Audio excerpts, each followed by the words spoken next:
chosen you to feel, to preach this adventure. Why me? It's your own television, dummy. 60 million people watch you every night of the week, Monday to Friday.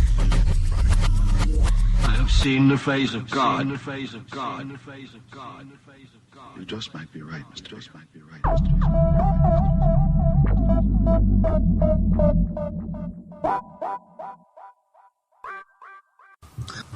Good evening, ladies and gentlemen. It's freemanjack on TNS Radio, on tnsradio.ning.com and scottishsovereignsontheland.ning.com. It's Thursday evening, my usual slot. Finally stopped roving the airwaves of TNS and have settled here, hopefully for the foreseeable future. I can see I'm a little bit quiet now. There's all sorts of rabble going on in the hall. There's dogs being walked and people visiting and God knows what else. I'll do my best to Trojan on regardless. Right, I'm going to refer to my blog to give you the subject material for tonight's show, just in case you didn't catch it in the email. As usual, sent very late because I had no idea what I was going to talk about until 5 minutes before the show. Well, actually more like 20 minutes this week, but what we got here? 2025. Oh, blimey, 35 minutes before the start of the show, and I had a topic. Well, I bloody never. Well, here we go.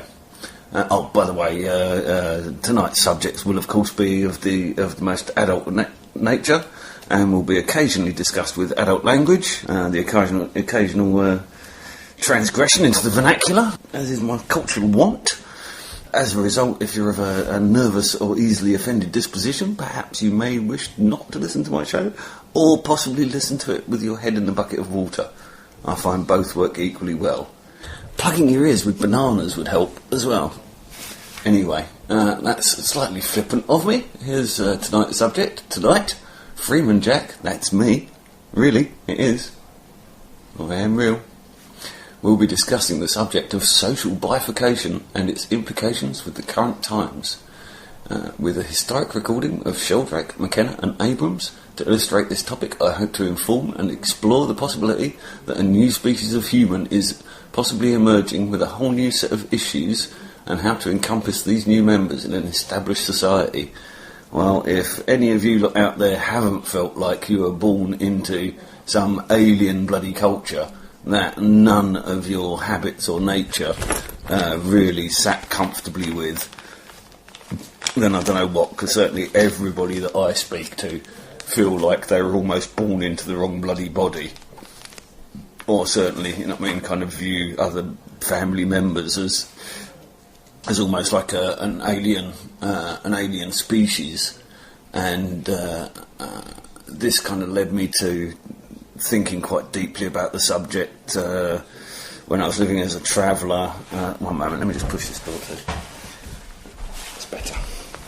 Yeah, when I was living as a New Age traveller, I found myself surrounded by what appeared to be an entirely different culture, an entirely separate community,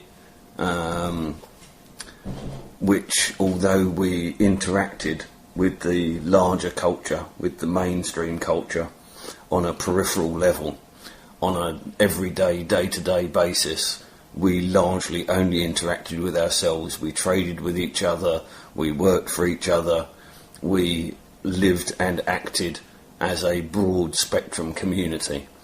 And while living in this community, it began to cross my mind that what we may be seeing here is quite literally a break-off culture from the mainstream.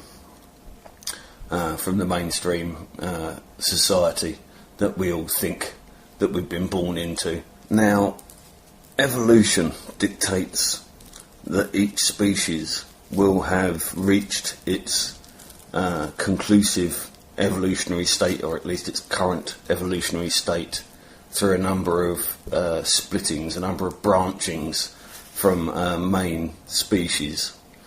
And each of these branches, this is the point known as bifurcation.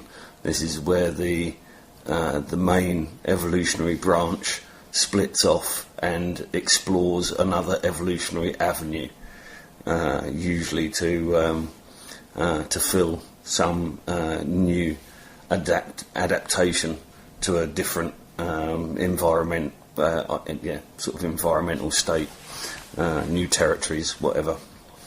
And in the recording that I'm going to play later, we'll hear Rupert Sheldrake, Terence McKenna and Ralph Abrams discussing the evolutionary mind and the bifurcation of mind that brought about the culture that we currently have. And it's my suggestion that what we're actually facing here on the brink of the end of 2012 and all the kind of predictions about what's to come in the near future, and it would be my assertion that if you view the graphs of human complexification and intensification and acceleration, then the graph looks a near vertical line now. What would have been a gradual slope over many millennia has now increased with such an exponential rate that it's near vertical. Well, I would suggest that this is a clear indication of a social bifurcation point being reached. Essentially you could view it that mankind is simply going to consume his environment at a larger and larger rate until there is no more environment to sustain him, and then his population will collapse and balance will be restored. However, that ignores the fact that largely evolutionary developments are upheld and protected by the environment, by the biosphere, and that if an evolutionary adaptation is successful, then usually it will go on to become more successful, more adaptive, more able, more capable, and that it would even appear that if a particular niche in the evolutionary range of variability is filled perfectly, that even in the absence of that creature due to cataclysmic events, the creature that replaces it is almost indistinguishable from the one that was there first. I refer to the horseshoe crabs that are known in the fossil record exactly as they appear today, from hundreds of millions of years ago, completely unaltered. But there's was it the post-Cretaceous collapse or something, a huge evolutionary wipeout event where everything is removed from the fossil record for a significant period of time, and the horseshoe crab is one of those that lives on, that fossils are there on both sides of the boundary unaffected. So it's very hard to imagine a way that the horseshoe crab could have carried on existing in its sort of similar sort of numbers, and yet have not left any fossil records for that significant number of millions of years. So it's my assertion that what actually happened was that with the eradication of the Cambrian horseshoe crab, that the place in the evolutionary spectrum that the Cambrian horseshoe crab had occupied was now replaced by a rapid evolutionary adaptive change by the organisms that were left behind, and essentially they grew into the organisms that they were replacing. So the organism that evolutionarily led to the current horseshoe crab would have probably been nothing like the horseshoe crab, would have just been a distant relative of it, and because of the environment that it now finds itself in, where it doesn't have the competition with the horseshoe crab to contend with, then suddenly evolutionarily the phenotype will express itself on the genotype, and the distant relative of the horseshoe crab suddenly becomes the horseshoe crab that we can see as a permanent record through the fossil record to the current day. So although we can see two creatures that are essentially the same animal, I'm suggesting that what actually happens is that animal may well die out and simply be replaced by its ideal replacement. Oh,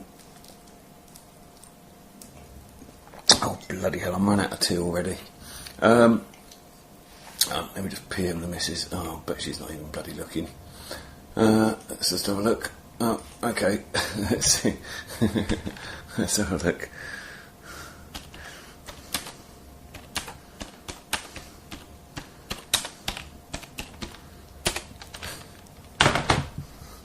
Right, okay. Message sent. Hammered out. If that one doesn't reach you, I'll have to holler. Right. So where was I? Yeah. So we can see that there are species that exploit certain evolutionary advantage and remain the same, and we also see other creatures that slowly adapt with the changing environment and simply become more and more adaptive. And it's my assertion that what's actually happened to the human species is that we have evolved physically, perhaps to a level of complexity that is almost perfection, almost biological perfection, and that in this state of highly evolved biological near perfection, then looking for physical evolutionary adaptive changes to have happened to that organism is probably actually a bit of a misnomer. You're probably barking up the wrong tree. What's more likely to happen, and like I say, this is explored in the lecture that I'm going to play in a bit, that the evolutionary changes that have occurred with man since the Homo sapiens first bifurcated out of the Homo erectus genealogy that it came from, that it has not physically evolved from that point. Like I say, physically a near perfect organism for its particular place in the biological strata, and simply the huge changes that we can see in human behaviour through the fossil record, through the archaeological record, is explained by a cultural evolution, an intellectual. My God. Thank you, Michael. Oh, well, just pull the bloody jack lead out, Michael, rather than leaving it in there, what you tripped over. Good man. And whenever you see that again in future, do that, because that's how jack plugs get knackered all the time. Bloody guitar leads poking out of amps and cables dangling all over the place. Right, excuse me, where was I? Gather my thoughts again. Boy, that just scatters my brain. He only has to walk in the room. That was just collecting a teacup, for Christ's sakes. As well as, of course, scattering the furniture and many other things in his path.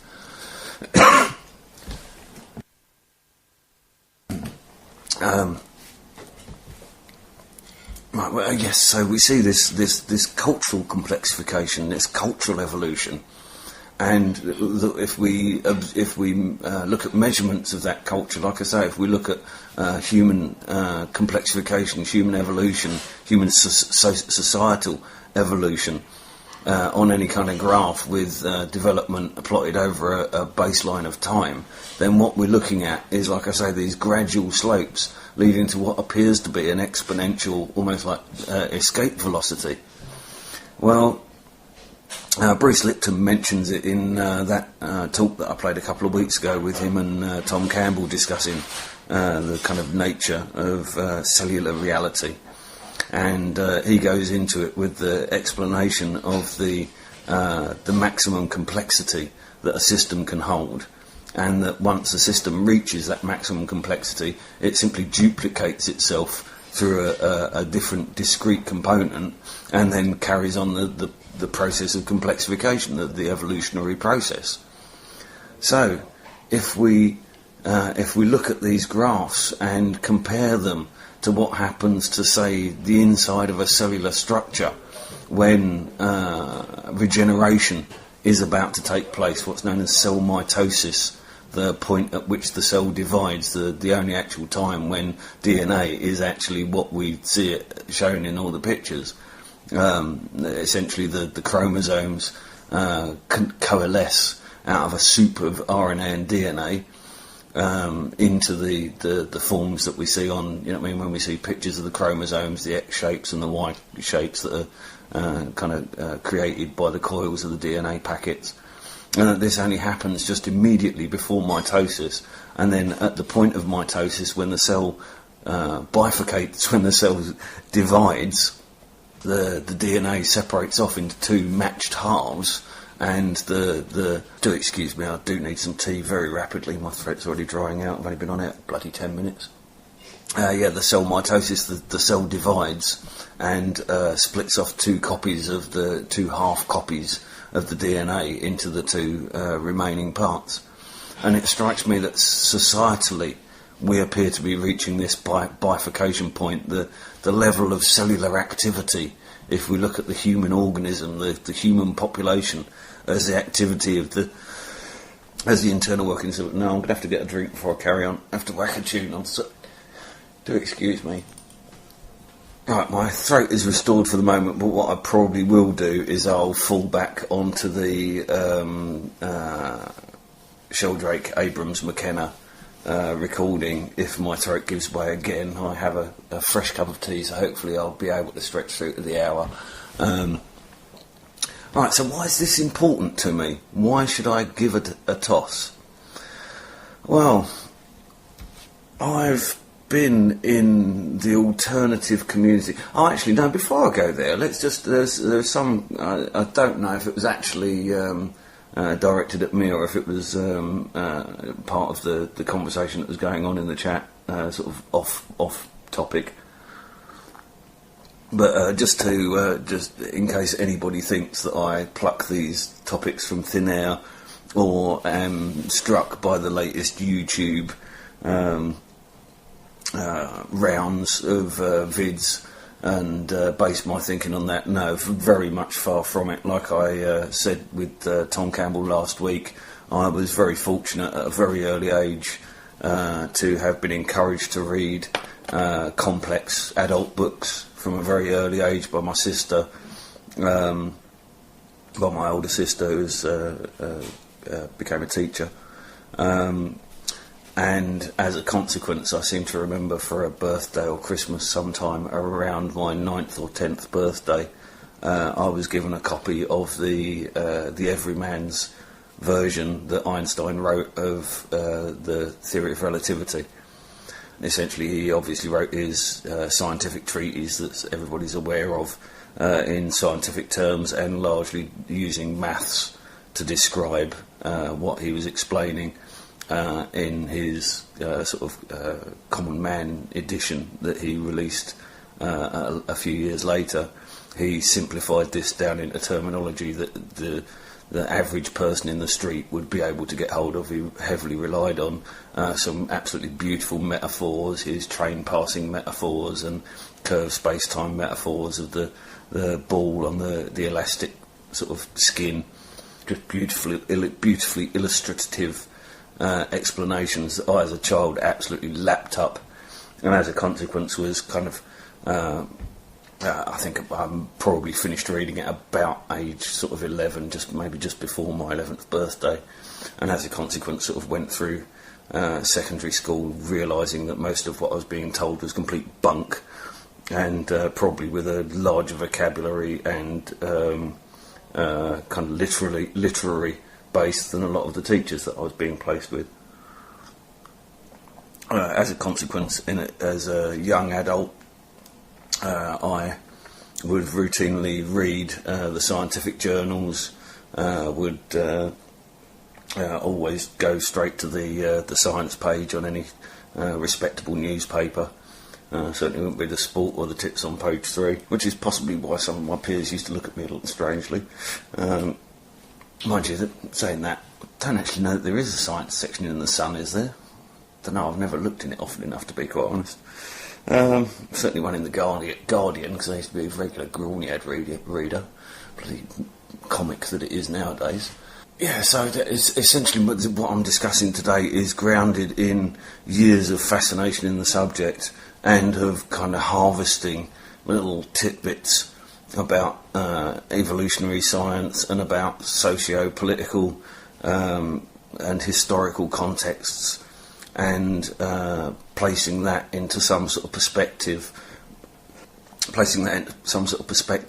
to this kind of chaotic end of empire society that we find ourselves in now. And like I say, if we look at society, if we look at human culture on an almost as if we're viewing the actions of a cell, the activity of a cell, then we really are looking at this kind of busyness of complexification that occurs at cell mitosis. And so what we may literally be seeing is the separating off and the leaving behind of the pre-existing societal structures. And us, I don't know whether it will be us that will go on to become the dominant branch or a subservient branch. Frankly, I could care less whether I'm part of the mainstream branch of society. I'm quite happy to occupy a small side branch, providing that there is some means by which that separation off from society can be accommodated. And that this is kind of where I want to go in the later part of the show, is to discuss the topic of parallelism and the replication of the duties and the machinery of state within our own confines, and with a certain amount of contracted interaction with the mainstream society. And I feel that this is the only way forward, having had, the lifestyle that I had as a traveller, beaten out of the community simply because we were resisted with such force, that I now know that if we're going to enter into any degree of parallelism, that parallelism has to always consider this kind of exchange with the current state. That if we try and stand outside of the state and completely, fully independent, then that raises all sorts of issues about the sharing of the cost of services and of the machinery of state that we cannot avoid interacting with. You know what I mean? As soon as we step foot on a tarmacked road, we enter into a degree of social contract with the road makers. Anyway, so that's really kind of why this is important to me, and why I'm discussing what appears to be quite a complex biological subject, when really what I'm actually approaching is a sociological idea, sociological evolutionary change. We can't carry on like we are. I mean, that's clear to everybody. And so for me, it's important to identify a clear way forward, a clear understanding of our situation, a kind of one step back view of our situation, so perhaps we can plan for the future and understand where our part is in that future. And I really do feel that this concept of bifurcation and the concept of parallelism is vital if we're to really move forward from the point that we are in anything other than theoretical terms. If we're actually going to physically take the steps from the mess that we find ourselves in into some sort of a society that can accommodate our ideas, our ideals, our desires, and that we can't expect everybody to change because we want it to be different. This is another issue, is that we can't, if we're going to stand in honour, if we're truly going to be sovereign, then we can't insist that our will be imposed upon anybody else. If they wish to join us, that has to be their desire. It can't be issued upon them. That's what we're so, against having been done to ourselves. So, if people want to watch Coronation Street, EastEnders and shop at Sainsbury's, then frankly, they've got to accommodate that with us as well. And so there must be some level of negotiation on every front, and that if we are going to structure ourselves as a society apart from the mainstream society, which I can only see as unavoidable, then this is an issue. Okay, to get back into the kind of the whys and wherefores of bifurcation. I even see it now. I've spoken about this in the past. I think that it's very possible that the cause of human evolutionary bifurcation is very possibly going to be down to smell, body odour. And this is because I would suggest that largely amongst this community we have a much greater incidence of vegetarianism and, in deference to my mate Fi there, veganism. And we also probably have a much lower incidence of consumption of alcohol. We probably have a much higher incidence of consumption of cannabis. Now, when we view our children and many of their lifestyle choices certainly in all of the alternative communities that I have lived in, children stemming from those communities find it very hard to ever be on an equal footing with straight society, with the children of straight society. Their mindset is just simply too radically different. Their habits, their tastes, their behavioural patterns are too radically different, and we start to begin to see the field of zebras and donkeys that I've used as an example for this in the past. Zebras and donkeys are perfectly capable of interbreeding, so a horny zebra could quite happily sire a zedonk by mating with a female in estrus. But if you actually do keep zebras and donkeys in the same field, largely the zebras will breed with the zebras and the donkeys will breed with the donkeys.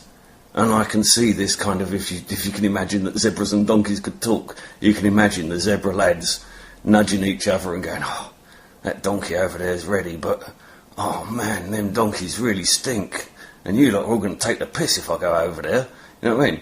And the donkeys are looking over at the zebras and he's going, see that randy lad looking at you? And she's going, yeah, but I can't bear stripes. Oh, and how could I ever live with myself again if I let a donkey with stripes get across me? You know what I mean? So we see that although not physically incompatible, we see two completely separate species remaining separate simply because of what could be seen as cultural differences or minor differences due to diet or habitat. And so if we extract this out to our own children, and certainly I've seen it with my boys, is that they actually reject the usual.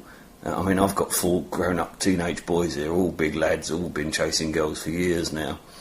And generally speaking, seeing the sort of girls that they go for, and not only that, but the ones that they don't go for, it's this, they'd rather not have a girlfriend than have to put up with the kind of Sharon and Tracy type culture that a lot of their peers kind of have entered into.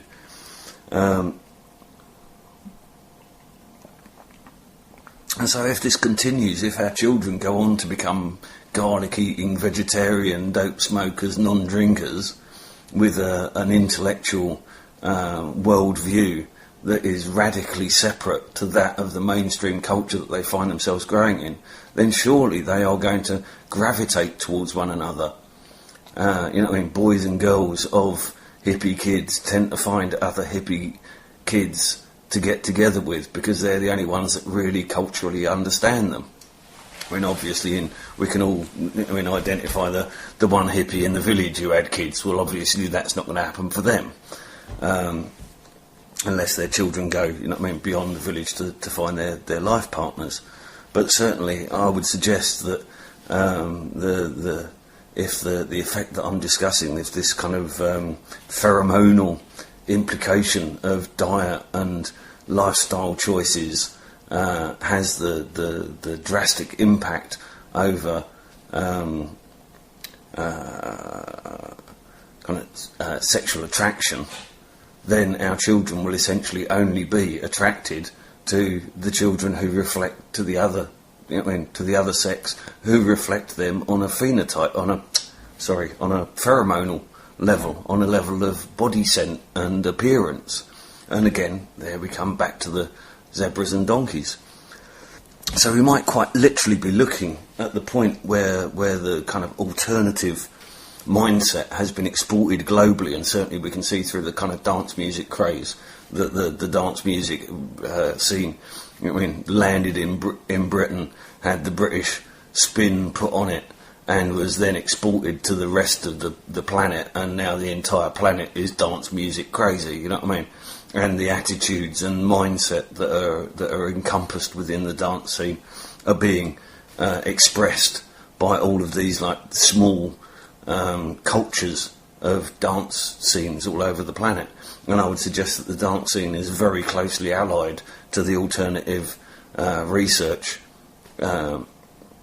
mindset, that if you go to a rave and sit around in the shadows and talk to the people on the periphery, you will find very, very open-minded people that are very much aware of the kind of socio-political landscape that they find themselves in, and usually with a very different attitude about how we're going to get out of that. And certainly it isn't necessarily a completely smash the system mindset. It's largely one of completely ignoring those influences and simply embracing your own vitality and your own life, and embracing that and going forward with it.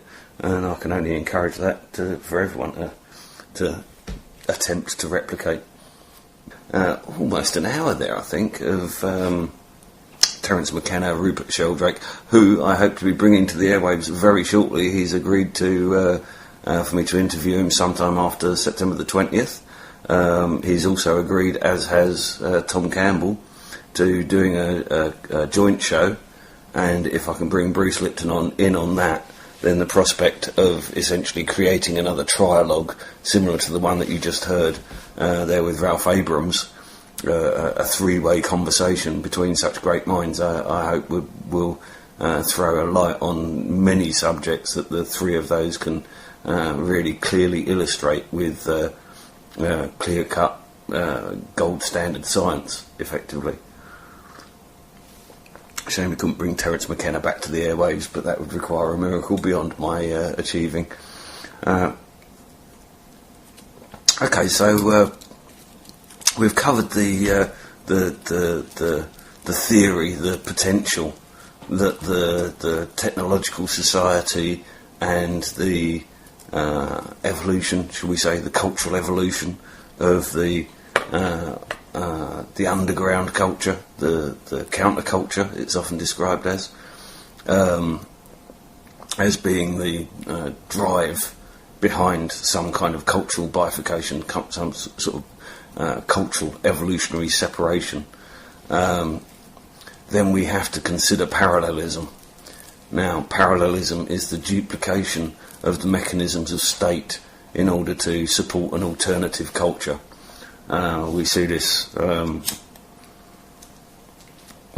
a lot of multi-faith cultures, and we even see it the likes of India runs on a system of parallelism, where depending on what faith you stem from and are adherent to, depends on what branch of the law you come under.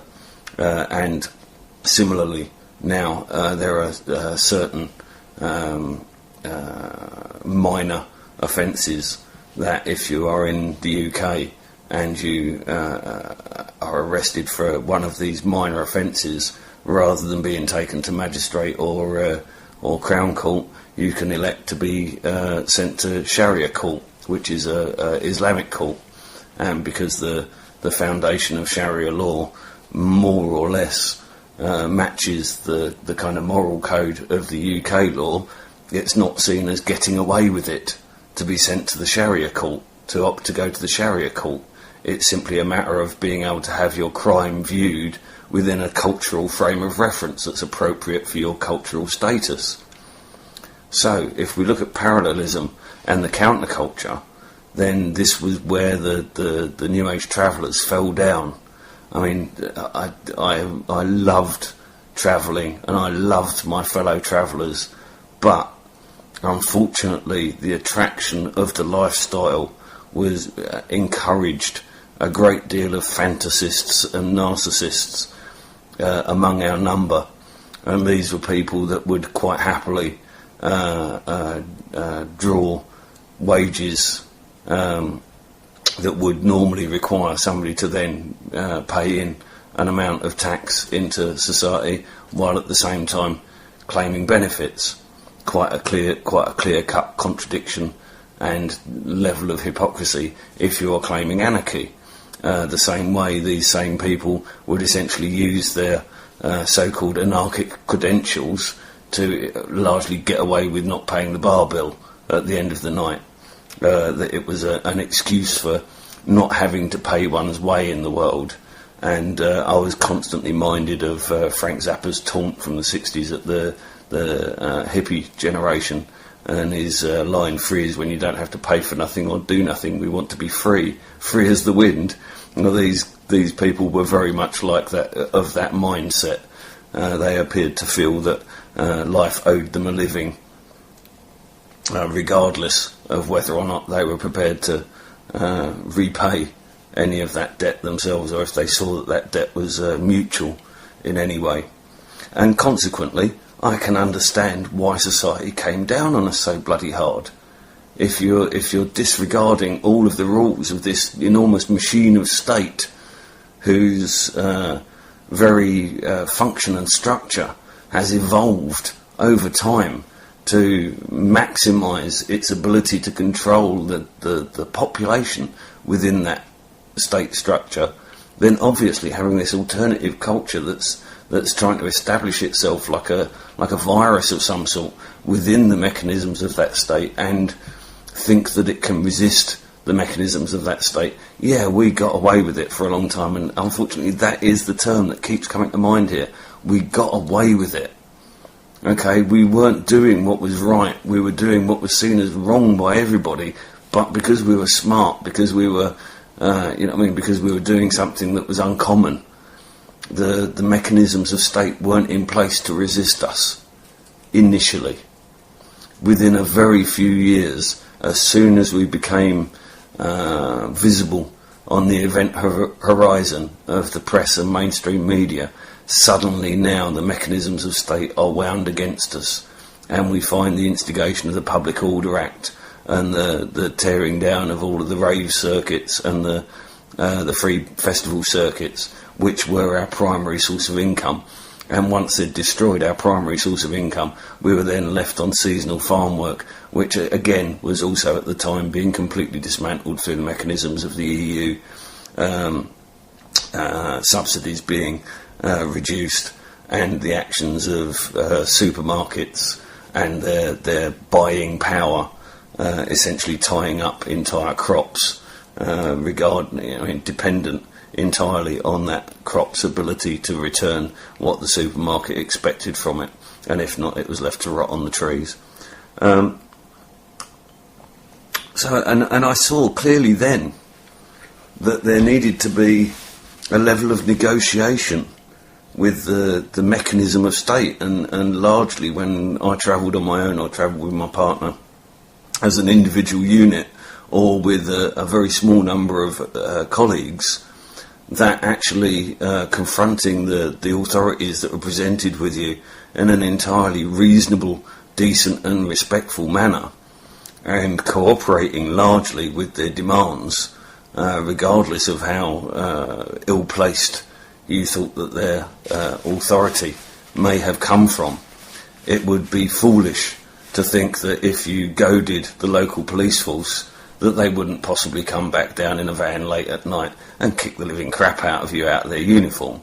You know what I mean? This is the kind of, especially when you were in the sticks, then you had no way of gauging what kind of resilience you may get. I mean, I didn't experience a great deal of problems with the police. Fortunately, I wasn't on the road when the Beanfield occurred, but we certainly had a few forced evictions. There was one that I was part of, that there was 12 or 13, something along those lines, full paddy wagons. I think they might hold 15 or 17 riot shielded. These are actually British Transport Police, who are a rowdy bunch. Christ Jesus, talk about thugs in uniform.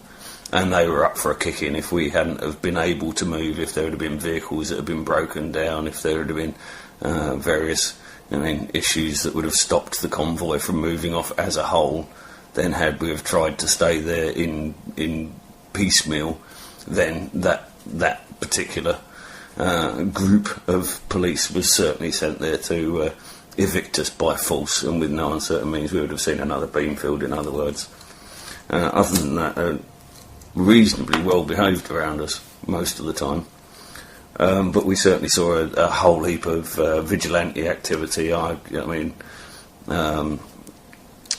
my ex was pregnant with my eldest boy, or one of my eldest boys,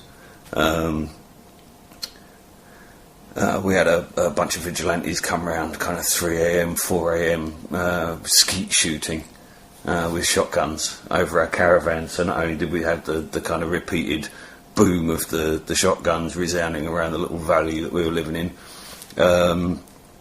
but also the kind of scatter of these skeets as they blew into pieces and were allowed to fall sort of directly overhead.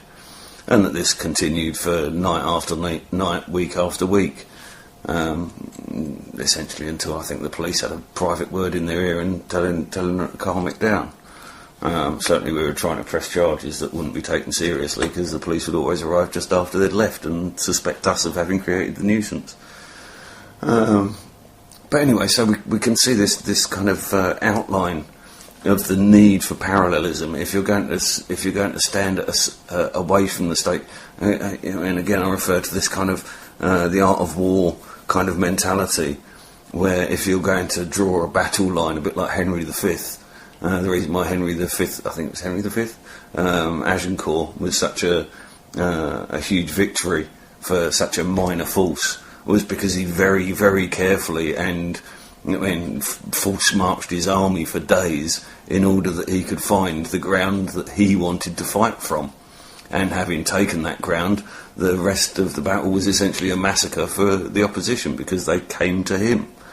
And that this is essentially what we expose ourselves to with the huge machinery of state that can conceivably be turned against us. Is that our forces are too small, our number are too slim, and so confronting a monster like that head on is, in my mind, a level of suicide. Whereas if we begin to establish our own private courts, where we, put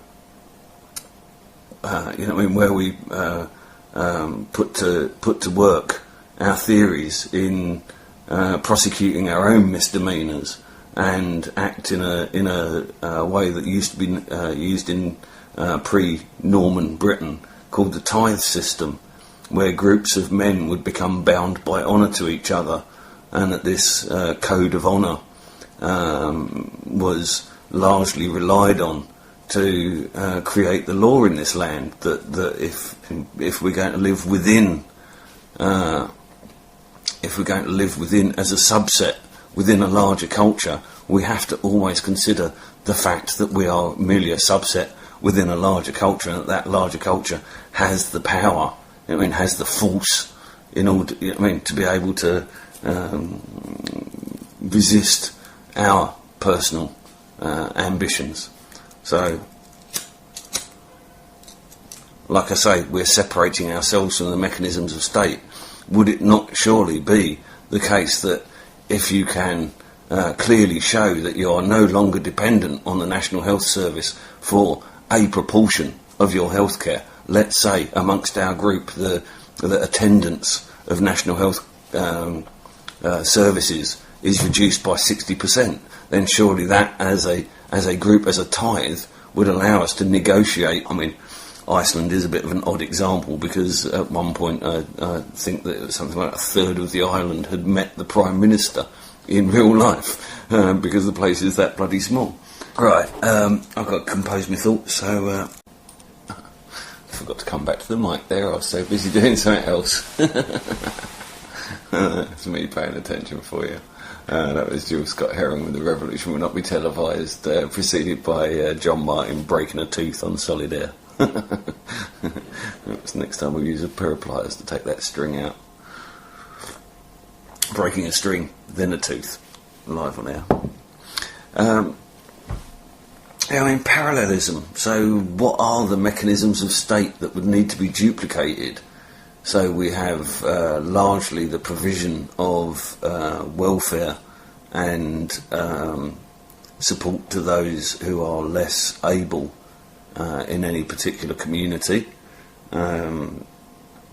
With a small community, obviously this is going to be much harder to achieve, again, without some degree of contracting with the larger machinery of state, unless we want to quite literally duplicate all of the buildings and, it's just beyond conceivable possibility to entirely duplicate the state. It would be better to try and devise systems whereby the machinery of the state is completely unnecessary. And like I suggested with the kind of alternative health that we're all busy plying the waters of currently, that in that there may be the solution that provides the answer to the problem that is how do we duplicate the provision of the National Health Service or of some kind of healthcare. You got my lighter, you get. Sorry. The machinery of education, I mean, how do we raise our children? Well, I don't know about you, but my children attend a mainstream school. I did my very best to get them into the best mainstream education that I could, and have always entirely understood the problems kind of underlying the indoctrination into the mainstream culture that mainstream education provides. But if you remove your child entirely from that school system, then straight away you identify your child as a very small minority, and that small minority isn't included in the wider social set in any way, shape or form. Now, in that situation, it would be very easy for your child to become isolated and for their development to be interfered with. So personally, my personal choice was to allow my children to be indoctrinated in mainstream education while busily doing my very best to deprogram them in my own personal time with them.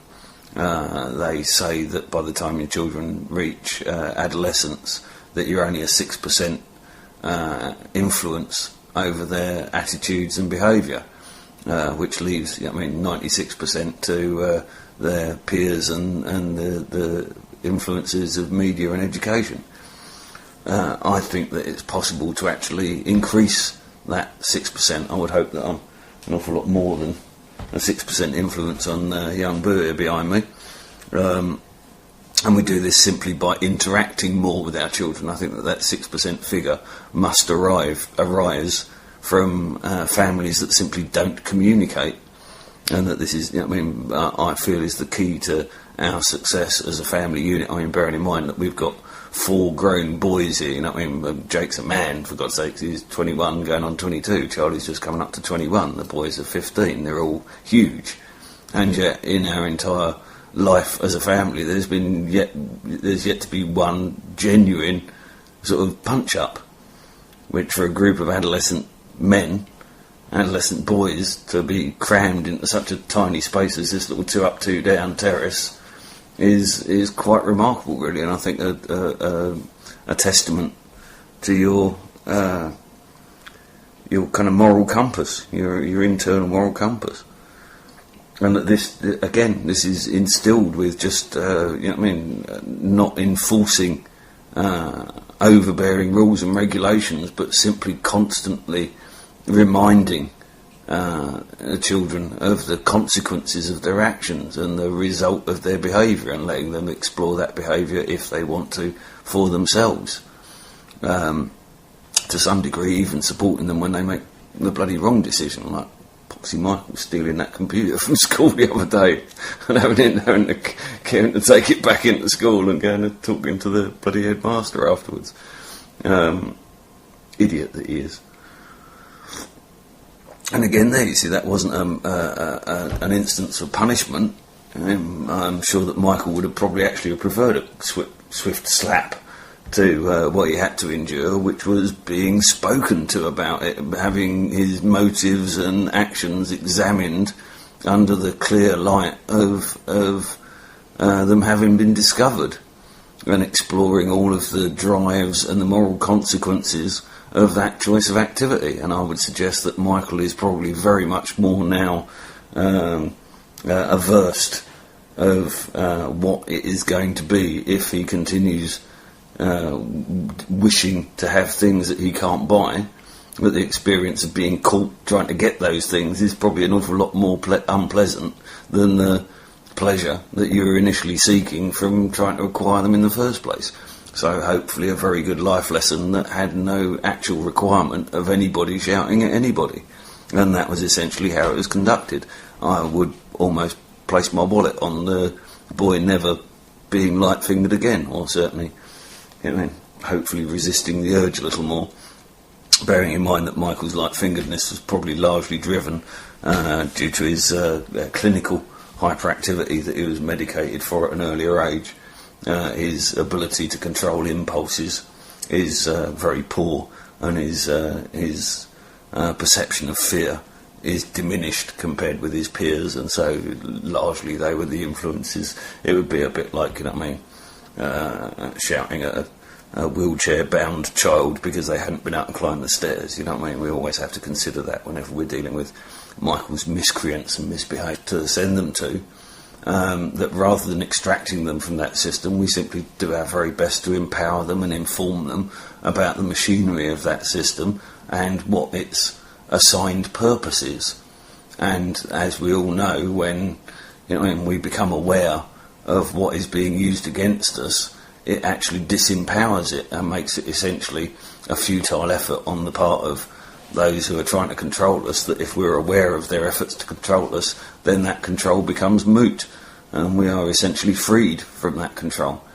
So hopefully, us all finding the inquiring minds of children far more open to some of the ideas and the philosophies that we're all bringing to the table now must surely be raising an entire generation whose outlook on the world that they grow into is going to be entirely radically shifted from that which we grew up with.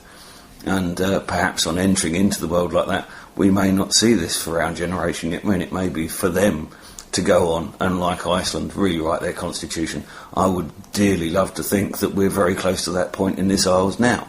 And that's possibly why we're seeing the kind of Big Brother stamp of boot of authority on the British Isles, largely with its CCTV of legislation being passed through Parliament and simply being absorbed into the constitutional law of places like Canada and Australia and New Zealand, as if, Parliament said it.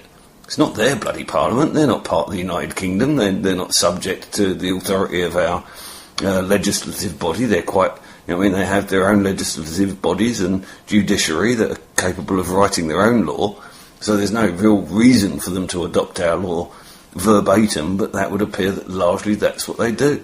And we also see this with the politicians. If you watch carefully on a single topic, if you watch the politicians of, say, Canada, UK and Australia, you'll quite often find exactly the same lines being spoken by them, as if they've been issued as some sort of a international script for all of the world leaders to recite.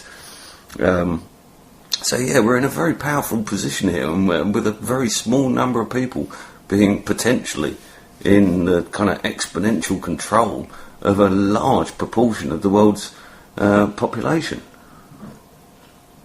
And again, if we get this right, if we can create a working model in which there is no bloody revolution, where there is no need for overthrowing the mechanisms of state completely, if we can just simply forego them and let them erode as a natural part of the natural wastage of the new state growing out of the kind of ashes and the turmoil that the financial institutions and the corporate greed have left us in now, we may just be able to see something better coming out of what we've got already.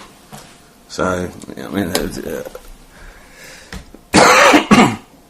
obviously, if we're going to consider parallelism, then one really must consider very carefully what parts of the legal system one is going to desire even to replicate.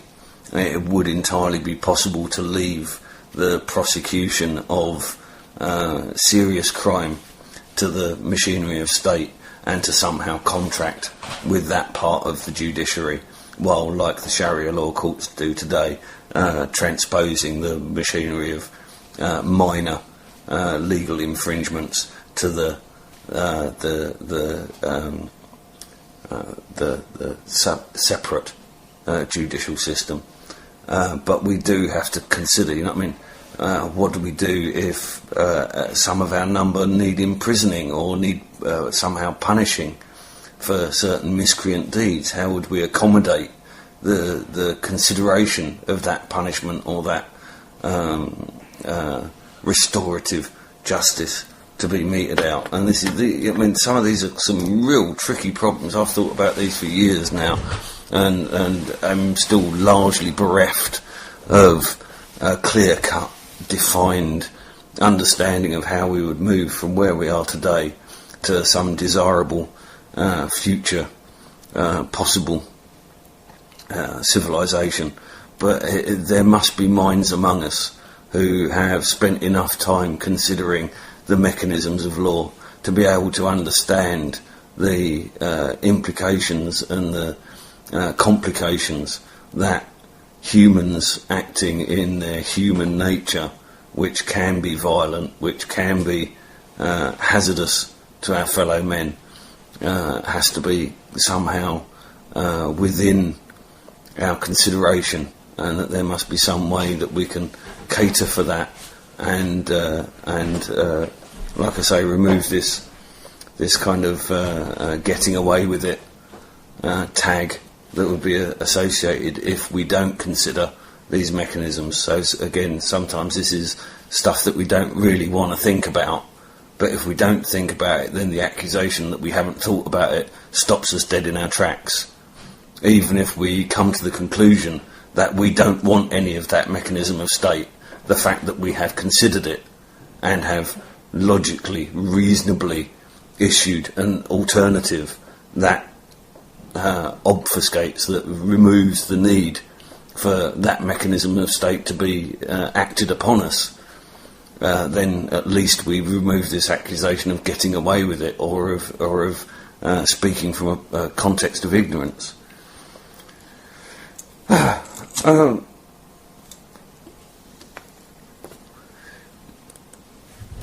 Taxation is a tricky one. It would be nice if our new society could be without money, as money tends to lead to greed, which is probably to the detriment of all of society except for the greedy person. Probably to the detriment of all of society except for the greedy person. The greedy person gets richer by making everybody else poorer by a portion of their greedy intake. But if we could design structures in which one's work was no longer measured as a means of one's riches, but one's perhaps status in society, one's accord that one's met with by one's peers, perhaps become the object of value, the object of desire, and that to some degree having something valued by society that can only be achieved through one's selfless devotion to that society and one's selfless input to that society is the only way that I can see of creating a system of wealth that doesn't require the exponential consumption of mineral wealth and the kind of biological sustenance that we rely on. The kind of rapacious greed that we treat the planet with at the moment. So, you know what I mean, if we're going to look for real solutions, if we're going to look for appeals to our eye, appeals to our mind, something that doesn't present us with fundamental philosophical issues with that which is being meted upon us. I mean, the human race can, like Ike said, you can either choose to live on your knees or die on your feet, but I'm not suggesting that anybody should offer to be dying on their feet just yet, but certainly trying to avoid living on your knees is requires some force of will, and just wanting it to be so isn't going to be enough. We've actually got to get our asses off. I mean, again, there we see we're not, with the welfare organisation, we're not obviously duplicating the mechanisms of state in any meaningful sense. We're merely directing people towards the welfare benefits that are supposedly due to them within the current social contract, which, like I say, is far from a contract, but it is enforced upon us we are subject to the social contract whether we choose to be or not, because the machinery of state is reigned with force against us if we do not conform to that social contract.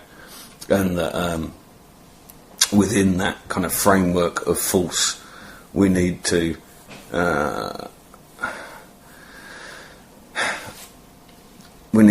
foster an idealism and a philosophy and a political doctrine which is competent, logical, reasonable, rational, and like I say, within that consideration there has to be the ability for the machinery of the existing state to get its pound of flesh, I guess. We have to, again, I keep promoting this in any dealings that we have with the corporate person, is that rather than seeking to do battle with the body corporate and the body politic, what we actually need to do is offer these multinational corporations and international corporations and national corporations and national governments and even global governments, we have to offer them a win-win solution. Simply saying we don't like you, go away, isn't going to make them do anything other than possibly identify us as one of the first against the wall when the revolution comes. Their revolution, that is. So, you know what I mean, if we begin to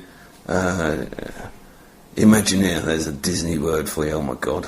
If we begin to imagine, let's say, a business proposition wherein a seemingly polluting multinational can be shown some way that they can at least make an equal profit from reversing their rapacious ways and publicising that to increase their market share, then straight away we begin to, trust me, you take an idea that tells a CEO that their company's going to have a better public image and keep the same profit, and their ears would prick up immediately, because there is no corporate boss on this planet that is happy to allow their particular corporation to be seen of as sinister or as to be seen of as bad. It's just not good for the shareholders, and that's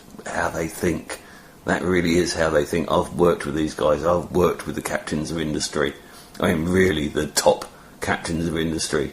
And they were all just people. They were just people that had a very, very narrow field of speciality and had very narrow lives where they'd essentially been born to their position on the corporate structure and simply wouldn't be able to see the world like you or I. They're not capable of it. They don't have the cultural capacity for viewing the world with anything other than their paradigm that they're currently entered into. Anyway, there we go. Bifurcation and parallelism. Something for you folks to think on. ... Yeah, so that's enough for parallelism and bifurcation, but it's certainly something for us all to consider, because essentially we're actually doing this anyway. Now, if we do it in ignorance of what it is that we're doing, then that very easily allows us to do it wrong. Whereas if we do something intentionally, if we do something because we understand what it is that we're doing, what it is that we're trying to achieve, the ends that we're aiming for, then the doing of it becomes refined very much more quickly. And it's a bit like repeating a task of work, where muscle memory kind of sets in, and the more repeatedly you do something, the more simple it becomes, the quicker you can adapt.